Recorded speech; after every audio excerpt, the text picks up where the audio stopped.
David just said to me, don't get too nervous. You know, what can have to be more nerve-wracking than a room full of lawyers. Good evening, everyone. Thank you so much to the New Jersey Association for Justice for hosting this incredible PAC fundraiser for us. I am truly honored to be here with so many fierce advocates for our civil justice system.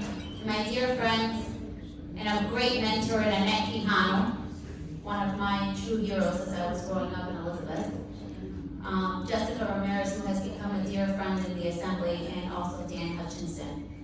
Each of you embodies the fight for fairness and justice in New Jersey. Let me begin by extending my gratitude to Anna, to Jeff, and to Debbie for making tonight possible. Debbie, I've had the privilege of speaking to on a couple of the bills that we are working on, and she has a chance to tell me about your concerns and your priorities. And I continue to be inspired by your leadership. Debbie, you are a trailblazer for women in Trenton and a champion for justice. NJAJ is fortunate to have you in their corner. As many of you know, I am not a lawyer. I have been a teacher my entire life. Became principal, superintendent of schools, also a learning consultant. But I remember this, an event that completely changed my life.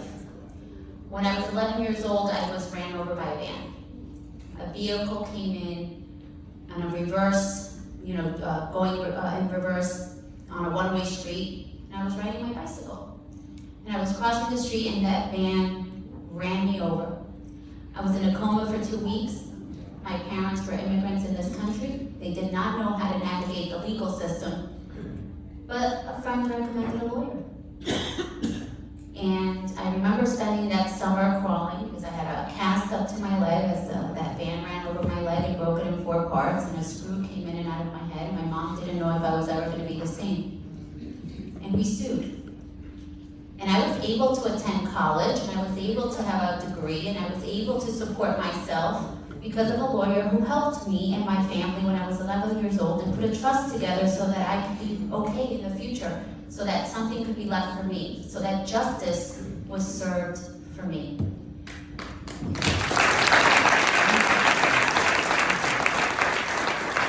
And who would have thought I was going to marry who would have thought I was going to marry an attorney who is also a personal injury attorney? And through the years, working with Ricky and Alan, when they first opened their firm, and you know how hard that is when you first go into your own little private practice. I had the pleasure of coming in and being their office manager for a little while. But you know what I got from that? I got to speak with others who had been hurt. I got to sit there and console mothers. You know, Ricky and Alan being in Jersey City, neither of them spoke Spanish, and at the time I was the only Spanish-speaking person in the office. And I got to hold hands and say, I've been there, and we're going to help you. And I got to be able to translate and be able to comfort those who had been hurt. Those working in workers' comp, I remember there was a gentleman who called and said, I lost my finger, I don't know what I'm going to do, it's my thumb. And we sat with him for hours. That's the beauty of Ricky and Alan. They'll sit with their clients and spend that time and extend that hand that was given to me. So I am proud every single day when my husband comes home and he tells me that he did something that helped the lives of others, that he was able to have justice served for individuals who may not know how to navigate our systems, for workers who work every single day tirelessly on a job and get hurt and don't know where their next paycheck is going to come from or how they're going to feed their families.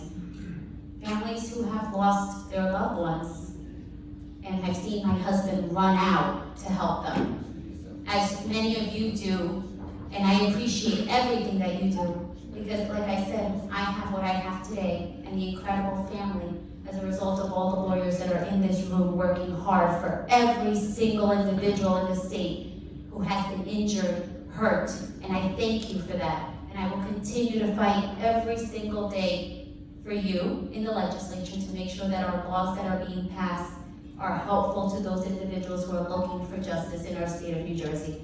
I thank you, everyone, for having me.